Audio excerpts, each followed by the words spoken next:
इसके बाद हरि जी ने नवनारायण को बताया कि भविष्य पुराण में इन सभी अवतारों की कथाएं पहले से लिखी हैं। कैसे ब्रह्मदेव के वीर्य के अंश अलग अलग जगह गिरे और उनसे अद्भुत दिव्य मनुष्यों के जन्म हुए। इन्हीं में से एक अद्भुत कथा थी मच्छिंद्रनाथ का जन्म।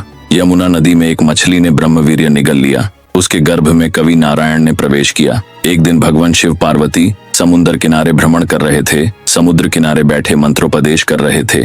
वही मंत्र मछली के गर्भ में पल रहे बालक ने सुन लिया और ब्रह्म ज्ञान प्राप्त कर लिया। भगवान शंकर ने यह जानकर माता पार्वती को बताते हुए कहा, मछली के अंदर बैठे बच्चे ने मेरा उपदेश सुनने से महान लाभ हुआ है। आगे चलकर दत्तात्रेय से और भी ज्यादा शिक्षा पाएगा। कुछ समय बाद मछली ने किनारे अंडा दे दिया और चली गई। एक पक्षी ने अंडा फोड़ा तो उसमें से एक तेजस्वी बालक निकला। उसी समय पास से एक कोली अर्थात मछुआरा निकला। उसने आकाशवाणी सुनी, यह कवि नारायण का अवतार है। इसका नाम मच्छिंद्रनाथ रखो और इसे सुरक्षित पालो। कोली ने बालक को अपनी पत्नी को दिया। उनका कोई संतान नहीं था, इसलिए दोनों ने बड़े प्रेम से पाला। 5 वर्ष बाद एक दिन पिता उसे यमुना किनारे मछली पकड़ने ले गए। पिता को जाल में मछलियां पकड़ते देख बालक के मन में विचार आया, यह तो मेरे ही कुल का नाश कर रहे हैं, और वह एक एक मछली पानी में छोड़ने लगा। यह देखकर पिता क्रोधित हो गए और डांट कर बोले, अगर ऐसे करोगे तो खाने को क्या मिलेगा, भीख मांगनी पड़ेगी। फिर वे कोली पानी में उतर गए। अवसर पाकर मच्छिंद्रनाथ वहां से निकल पड़े।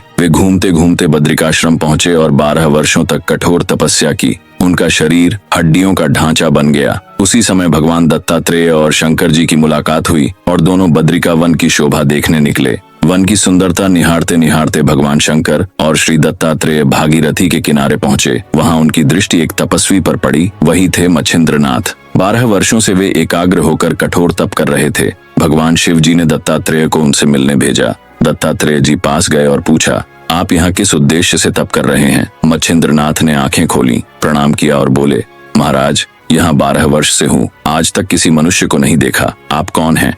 और जब आप मेरे सामने आए हैं तो कृपा कर मेरी मनोकामना पूरी करिए। दत्तात्रेय ने मुस्कुराकर कहा, मैं अत्रि ऋषि का पुत्र हूँ, मुझे लोग दत्तात्रेय कहते हैं। बताओ तुम्हारी इच्छा क्या है? मच्छिंद्रनाथ ने उनके चरणों में सिर रख दिया। आंखों से आंसू बह निकले। बोले, आप तो त्रिमूर्ति के अवतार हैं, मुझे अपने शिष्य के रूप में स्वीकार करें और मेरे अपराधों को क्षमा करें। दत्तात्रेय ने उन्हें आशीर्वाद दिया, कान में मंत्र दिया। तुरंत ही मच्छिंद्रनाथ का अज्ञान दूर हुआ और उन्हें हर जगह ब्रह्म ही ब्रह्म दिखाई देने लगे। भगवान शंकर और दत्तात्रेय ने उन्हें सिद्धियों का ज्ञान दिया और नाथ संप्रदाय की दीक्षा दी। अगले भाग में हम देखेंगे कि कैसे मच्छिंद्रनाथ को माता सप्तशृंगी देवी देंगी वरदान। फिर मिलते हैं कल 8 बजे।